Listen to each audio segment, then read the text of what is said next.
What up, everybody, and welcome to Baz on Blades. My name is Baz, and I talk about blades, and today I'm going to do an open tag directed at some of my fellow knife reviewers here on YouTube.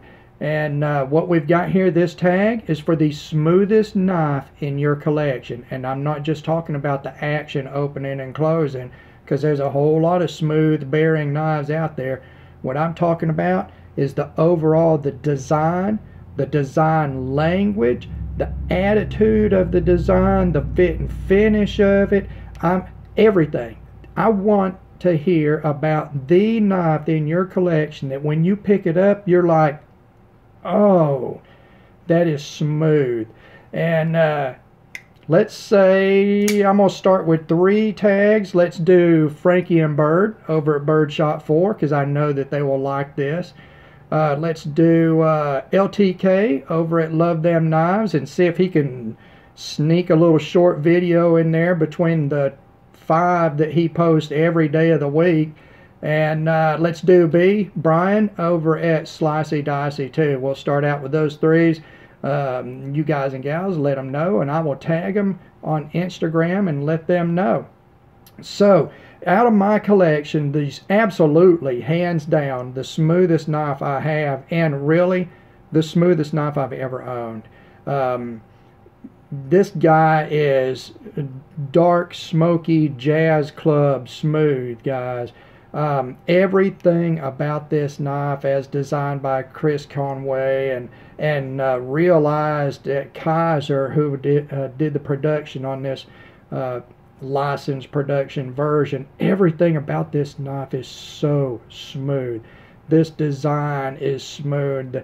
The feel in the hand, the blade profile, just the overall attitude of it. Everything about this knife is smooth, guys. And if I didn't say anything, I'll put a link in the description to my original review of this knife. It's one of my early reviews. It should suck pretty bad. You guys and gals should go check it out just for the entertainment value. But man, everything about this knife, the finish on the blade is so smooth. It is like rubbing against something it's been, I don't know, guys. It is just the way they've broken every edge on it, did the machine work, and then they did an extensive stone wash on it. It's a polished, you can see in the reflection here, it's going to mess up my autofocus, but it's a polished stone wash, and it is killing my autofocus. Sorry, guys. But everything about that is smooth, guys. I mean, just smooth grinds, smooth attitude there. The handle, one of the best bead blast finishes. It is done, whatever the media they used, absolutely perfect. It left a silky, satiny, sexy sort of feel to it, and it's just got just the right amount of sheen to it and the right amount of texture. It does not feel smooth, but it doesn't have, the blinding reflection like the more finely finished blade does. It's just got the right amount of sheen there. And let's look at this. We're going to go around, go around, go around, go around. Guys, I want you to take a very close look at the machining on this knife. I'm sorry about that focus going in and out. But look at the machining on this knife, everywhere on this knife, okay? Everything is ultimately smooth on this knife. The action is ultimately smooth. The flipping action, nice, guys. And that's a heavy blade. That's a big, heavy cleaver blade. When you open this knife, the kick you get from it, watch my hand.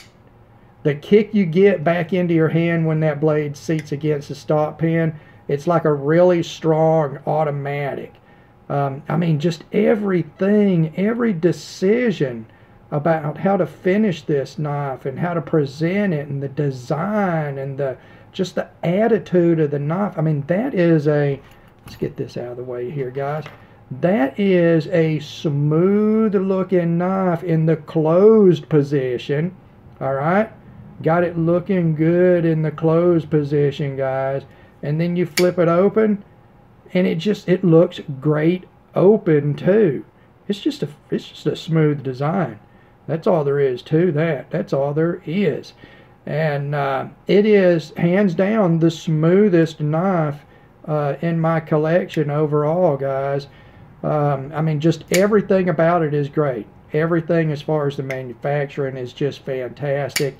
I have kept this knife while I've sent a lot of more expensive knives out of my collection to other collections, you know, doing selling and trading and whatnot.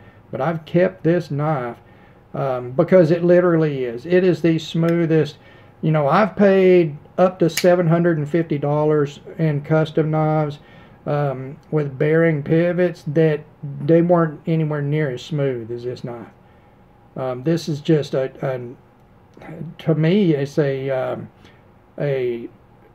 great example of what's possible in a production knife, and it is just fantastic, guys. So there you go. There's it's the smoothest knife in my collection. I'm telling you, it's jazz club smooth, guys. And out in the real world, that's a high level of smoothness. If you've ever been to a jazz club, it's hard to be the smooth one there. So anyway, to those that I called out at the beginning of the video, let's see if you want to get in on this, and then you can spread it out. And I will create a separate playlist. I'm sorry, a separate playlist for this. And if anybody else does it, just hit me up via, you know, email at the Baz on Blades Gmail, or, you know, Baz on Blades at Instagram, or whatever, and I'll get you put into the playlist there. All right, smoothest knife in my collection. There you go. As always, thank you for taking the time to watch one of my videos. God bless all of you, and we will talk to you again.